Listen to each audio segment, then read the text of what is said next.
ഒരു മകന് ഇങ്ങനെ അപസ്മാര രോഗിയാണ്. അപ്പോൾ ഒരു 20 വയസ്സ് പ്രായമുണ്ട് ആൾക്ക്, ആ പയ്യന്. അപസ്മാര രോഗി എന്ന് പറഞ്ഞാൽ മരണം വരെ കഴിച്ചാലും അപസ്മാരം ഒരിക്കലും മാറില്ല. ഡോക്ടർമാരൊക്കെ അവരെ പേടിപ്പെടുത്തും, നിങ്ങളുടെ അസുഖം ഒരു ദിവസം മുടങ്ങരുതെന്ന് പറഞ്ഞിട്ട്. പക്ഷേ ഇപ്പം 20 വയസ്സായിട്ട് അവന് ഒരു ജോലിക്ക് പോകാനോ ഒന്നും ചെയ്യാനോ ഉള്ള ഇതില്ല. ഒരു മാനസിക രോഗികളെ പോലെയാണ് നടക്കുന്നത്. അപ്പോൾ പറഞ്ഞു ഇങ്ങനെ ജോണേട്ട ഒന്ന് പ്രാർത്ഥിക്കണം, എൻ്റെ മോന് ഇങ്ങനെ അസുഖമാണെന്ന് അവൻ്റെ അമ്മ വിളിച്ചു പറഞ്ഞനുസരിച്ച് ഞാൻ പ്രാർത്ഥിച്ചു.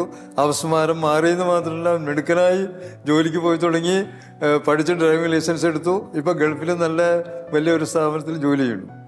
അപ്പോൾ ഒന്നിനും കഴിവില്ലാതെ നടക്കുന്ന അവർക്ക് ഈശോ കൊടുത്ത അനുഗ്രഹം എന്ന് പറഞ്ഞാൽ പ്രാർത്ഥിച്ചാൽ നടക്കാത്തതായിട്ട് ഒന്നുമില്ല ഈ ലോകത്തിലെ എന്ത് കാര്യം അങ്ങനെ വരും. പിന്നെ അതുപോലെ തന്നെ ഈ പയ്യന് തന്നെ കണ്ണില് പരിക്ക് പറ്റി. അവൻ ജോലിക്ക് പോയി തുടങ്ങിയപ്പോൾ കണ്ണിൽ പരിക്ക് പറ്റി, കണ്ണിൻ്റെ കാഴ്ച പോകേണ്ട ഘട്ടം വരുത്തി. അപ്പോൾ പറഞ്ഞു, എന്നെ വിളിച്ചു, ഇങ്ങനെ എന്താ വേണ്ടതെന്ന് വെച്ചു. അപ്പോൾ ഓപ്പറേഷൻ ചെയ്യാൻ പോവാണ്, ഡോക്ടർമാർ വേറെ മാർഗ്ഗമൊന്നുമില്ല, കാഴ്ച കിട്ടില്ല എന്ന് പറഞ്ഞു ഓപ്പറേഷൻ ചെയ്തില്ലെങ്കിൽ. അപ്പോൾ ഞാൻ പറഞ്ഞു വേണ്ട, ഞാൻ എന്നെ കൊണ്ടുപോകാൻ പറഞ്ഞു. ഞാൻ അവിടെ ചെന്ന് എന്നെ നിങ്ങൾ കൊണ്ടുപോവാ, ഞാൻ അവിടെ നിന്ന് പ്രാർത്ഥിച്ച് ഈശോ അപ്പം തന്നെ മാറ്റിത്തരും. അപ്പം എനിക്കറിയില്ല സ്റ്റേജ് എന്താണെന്നുള്ളത്. പുറത്തേക്ക് ഇറങ്ങാതെ വീട്ടിലെത്തിയിരിക്കുക. അങ്ങനെ അവിടെ ചെന്ന് ഞാൻ വീട്ടിൽ ചെന്ന് പ്രാർത്ഥിച്ചു. അപ്പം തന്നെ സൗഖ്യം കിട്ടി. അപ്പം തന്നെ ഡോക്ടറെ കണ്ട് പരിശോധിക്കാൻ വേണ്ടി സർജനെ കാണിച്ചു ഗവൺമെൻറ് ഹോസ്പിറ്റലിൽ. അവർ ഇപ്പോൾ കുഴപ്പമില്ല, ഇനി ഓപ്പറേഷൻ ചെയ്യേണ്ടതെന്ന് പറഞ്ഞിട്ട് അങ്ങനെ അവിടെ സൗഖ്യം കിട്ടി. അതിനൊക്കെ സാക്ഷികളായിട്ടുള്ളവർക്ക് ഇവിടെ വന്നിട്ടുണ്ട്. അത് ഒരു കുടുംബത്തിൽ തന്നെ ബന്ധുക്കളും അവരൊക്കെ ആയിട്ടാണ്. പിന്നെ ഞാനൊരു ദിവസം ടൗണിൽ കൂടെ വണ്ടി ഓടിച്ച് വരുമ്പോൾ എൻ്റെ അടുത്ത സുഹൃത്ത്, ടൗണിലത്തെ ഒരു സുഹൃത്ത് നടന്നു വരുന്നു. അപ്പോൾ ഒരു കൊട കയ്യിൽ കുത്തിപ്പിടിച്ച് ചെരിഞ്ഞ്, ഒരു വശം ചെരിഞ്ഞാണ് നടന്നു വരുന്നത്. ടൗണിൽ തന്നെ താമസിക്കണു, ആളുടെ കടയിലേക്ക് വരികയാണ്. അപ്പം ഞാൻ ചോദിച്ചു എന്താ കാര്യം എന്ന് ചോദിച്ചു. അപ്പോൾ പറഞ്ഞു, എൻ്റെ രണ്ട് കാൽമുട്ടും തേയ്മാനാണ്, ഓപ്പറേഷൻ ചെയ്യണമെന്നാണ് ഡോക്ടർമാർ പറയണത്, കുനിഞ്ഞേ നടക്കുള്ളൂ, അപ്പോൾ ഒരു സൈഡിൽ ഇങ്ങനെ ചെരിഞ്ഞ് നടക്കും. അപ്പോൾ പറഞ്ഞു, അപ്പം ഞാൻ എന്ത് പറഞ്ഞു, ചേട്ടൻ ഒരു കാര്യം ചെയ്യും, ഞാൻ കടയിലേക്ക് വരാം, ഈശോ ഓപ്പറേഷൻ നടത്തി വന്നു കഴിഞ്ഞാൽ എനിക്ക് ഒരു അരമണിക്കൂർ കൊണ്ട് സർജറി ചെയ്തുതരാം, എനിക്ക് തിയേറ്ററൊന്നും വേണ്ട, ഒരു ടേബിള് ഒരു ചെയറും തന്നാൽ ഞാൻ സർജറി ചെയ്തുതരാമെന്ന് പറഞ്ഞു. ടേബിൾ വേണ്ട, ഒരു ചെയർ മാത്രം മതി എന്ന് പറഞ്ഞു. അപ്പോൾ ഒരേ കടയിലേക്ക് പോരാന്ന് പറഞ്ഞു. അങ്ങനെ കടയിൽ വന്ന് ഞാൻ പ്രാർത്ഥിച്ചു, ഒരു 15 മിനിറ്റോളം പ്രാർത്ഥിച്ച് കഴിഞ്ഞു. അതോടൊപ്പം തന്നെ ആളുടെ 2 മുട്ടും ശരിയായി. ഇപ്പോഴും ആൾ ജീവിച്ചിട്ട് ഇന്ന് വരാമെന്നുകൊണ്ട് എത്തിയില്ല. ഇപ്പോൾ 90 വയസ്സുണ്ട്. നടന്ന് തന്നെ കാര്യങ്ങൾ നടന്ന് എല്ലാവരും നടന്നെത്തും, യാതൊരു സന്തോഷത്തോടുള്ളിരിക്കണം. അങ്ങനെ ഒരുപാട് അത്ഭുതങ്ങൾ. സാർ സാധാരണയായി രോഗികളെ ഫോണിലൂടെയൊക്കെയാണ് പ്രാർത്ഥിക്കാറുള്ളത്. എന്നാൽ ഹോസ്പിറ്റലുകളിലൊക്കെ പോയി അവരെ രോഗികളെ കണ്ട് സാർ പ്രാർത്ഥിക്കാറുണ്ട്. ഇതിന് പ്രേരിപ്പിക്കുന്ന ഘടകങ്ങൾ എന്തൊക്കെയാണ്? വീട്ടിലിരിക്കരുത്, അന്വേഷിച്ച് കണ്ടെത്തി ചികിത്സിക്കണം. പിന്നെ ഞാനൊരു ഹൈ ക്വാളിഫിക്കേഷനുള്ള ഡോക്ടറല്ല. അതുകൊണ്ട് ഞാൻ രോഗികളെ അന്വേഷിച്ച് കണ്ടെത്തി ബസ് സ്റ്റാൻഡ്, ആസ്പത്രികൾ, റെയിൽവേ സ്റ്റേഷൻ, മാർക്കറ്റ്, ഇറച്ചി മാർക്കറ്റ്, മീൻ മാർക്കറ്റ്, ഇവിടെയെല്ലാം നടന്ന് രോഗികളെ കണ്ടെത്തി, ചേട്ടന് ഇന്ന അല്ലെങ്കിൽ അനിയൻ ഇന്ന അസുഖമുണ്ട്, ഈശോപ്പം മാറ്റിത്തരും അനുവദിക്കുകയാണെങ്കിൽ. അപ്പോൾ പറയും, ചേട്ടാ എന്നാ അങ്ങനെ ഞാൻ പ്രാർത്ഥിക്കാൻ പറഞ്ഞു. അപ്പോൾ തന്നെ അവിടെ വെച്ച് മാറ്റി കൊടുക്കണം. അതുപോലെ തന്നെ ഗവൺമെൻറ് ഹോസ്പിറ്റലിൽ ചെന്നിട്ട് രോഗികളെ സുഖപ്പെടുത്തി 130 രോഗികളെ 3 മണിക്കൂർ കൊണ്ട്. അപ്പോൾ ഞാൻ ചിലപ്പോൾ ഫസ്റ്റ് രോഗിനെ കണ്ടെന്ന് പറഞ്ഞാൽ വളരെ ദയനീയ അവസ്ഥ. 6 മാസമായിട്ട് ആസ്പത്രിയിൽ സ്ഥിരവാസമായിരിക്കുക. കാരണം ശരീരം മുഴുവൻ പഴുത്ത് വ്രണായി കിടക്കുന്നു.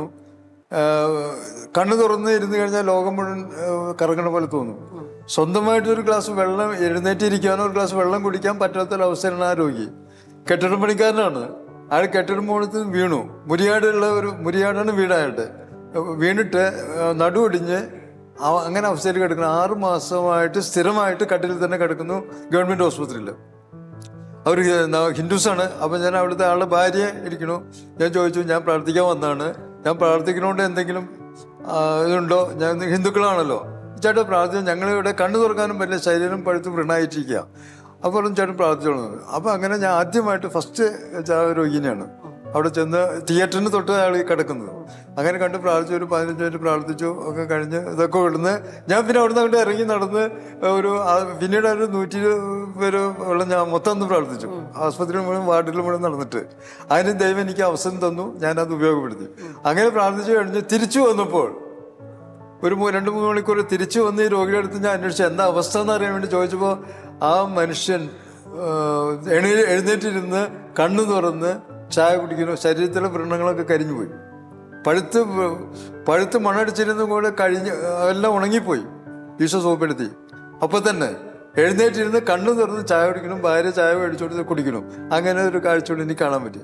അതുപോലെ തന്നെ മരണാവസ്ഥയിലിരിക്കുന്ന ഒരു 4ഓളം വ്യക്തികൾ പഴുത്ത് വ്രണമായിട്ട് മക്കളോ ഹോം നഴ്സിനെ വെച്ചിരിക്കുന്നു, ആൻറ്റിബയോട്ടിക്സ് കൊടുക്കുന്നു, ഇത് ചെയ്യുന്നു, മരുന്ന് വെച്ച് കെട്ടുന്നു, എന്നിട്ടും പഴുത്ത് വ്രണമായി കിടന്ന് വളരെ അവസ്ഥയിലുള്ള അത്രയും ദയനീയ അവസ്ഥയിലുള്ള ഒരു 3 രോഗികളെ ഈശോ സുഖപ്പെടുത്താൻ, ഞാൻ വഴിയെ സുഖപ്പെടുത്താൻ എനിക്ക് അവസരം കിട്ടിയിട്ടുണ്ട്. അപ്പം ഞാൻ പലയിടത്തും ചെന്ന മരണാസന്നനായി കിടക്കുന്ന രോഗികളാണെങ്കിൽ ഞാൻ ചെന്ന അന്ന് അല്ലെങ്കിൽ 2 ദിവസം കഴിഞ്ഞ് മരിക്കും. അല്ലെങ്കിൽ അപ്പം അങ്ങനെ അവസ്ഥയിലാണല്ലോ ഞാൻ ചെല്ലുക. അപ്പം ഞാൻ പറയും, നിങ്ങളെ ആരുണ്ടെ എന്നെ അറിയിച്ചാൽ ഞാൻ വരാമെന്ന് അങ്ങനെ ഞാൻ മുന്നേ പലരോടും പറഞ്ഞിട്ടുണ്ട്. അപ്പം അങ്ങനെ പഴുത്ത് പ്രാർത്ഥിച്ച് കഴിഞ്ഞപ്പോൾ തന്നെ ആ വ്രണങ്ങൾ ഉണങ്ങണു, അവരുടെ വിഷമം മാറണു, അവർ പുതിയൊരു ഇതാവണു, അവർ അന്നോ അല്ലെങ്കിൽ പിറ്റേ ദിവസം അവർ മരിക്കണം സന്തോഷത്തോടു കൂടി. മരണാവസ്ഥയിലുള്ള രോഗികൾക്ക് ഒരു ഇതുണ്ട്, അവരുടെ ആത്മാവ് എപ്പോഴും ഇങ്ങനെ ഇവിടുന്ന് വിട്ടുപോകില്ല. അതിന് കാരണമുണ്ട്. കാരണം അവരുടെ ഉള്ളിൽ ഒരുപാട് ഭയമുണ്ട്. ആ ഭയം മാറിയാലേ അവർ ശരീരത്തിൽ നിന്ന് മരണം ശരിക്കും മരിക്കുള്ളൂ. അല്ലെങ്കിൽ എപ്പോഴും പ്രശ്നങ്ങളിങ്ങനെ കിടക്കില്ല, വേവലാതി പിടിച്ച് കിടക്കുള്ളൂ. എനിക്കത് മനസ്സിലാക്കി തന്നു. അതുകൊണ്ടാണ് ഇപ്പോൾ എനിക്ക് അവസരം കിട്ടിയപ്പോൾ അങ്ങനെ ഒരു 3-4 രോഗികളെ എനിക്ക് ശുശ്രൂഷിച്ച് ഈശോയെ കൊടുത്ത്. ഹിന്ദുസാണ്, ജാതിയൊന്നും നോക്കില്ല. പിന്നെ ചിലയിടത്ത് പറഞ്ഞു മക്കൾ നോക്കില്ല, അവരുടെ മകനായിട്ട് തന്നെ ഞാൻ മകനാണ്. അങ്ങനെ അവർക്ക് സൗഖ്യം കൊടുക്കാൻ പല അവസരങ്ങളും എനിക്ക് കിട്ടിയിട്ടുണ്ട്. ഈശോ ഒരുക്കി തന്നിട്ടുണ്ട്. അല്ലപ്പോൾ എൻ്റെ കഴിവൊന്നും ഞാൻ വരില്ല. കാരണം ഞാൻ എല്ലാ ഇതും എനിക്ക് വെളിപ്പെടുത്തി തരും. അത് അപ്പം എന്നോട് പറഞ്ഞിരിക്കുന്നത്, നിനക്ക് ചെയ്യാൻ കഴിയത്തൊന്നുമില്ല. ഞാൻ അപ്പോൾ ഈശോ പിന്നെ ശിഷ്യന്മാരോട് പറഞ്ഞിട്ടുണ്ട്, ഞാൻ ഇവിടുന്ന് പോയി കഴിഞ്ഞാൽ പരിശുദ്ധാത്മാവിനെ അയക്കും. പരിശുദ്ധാത്മാവ് വന്നു കഴിഞ്ഞാൽ ഞാൻ ചെയ്തതിന് വലിയ കാര്യങ്ങൾ നിങ്ങൾ ചെയ്യും. ഇത് വാക്ക് പറഞ്ഞിട്ടാണ് അന്ന് ഈശോ പോയത്.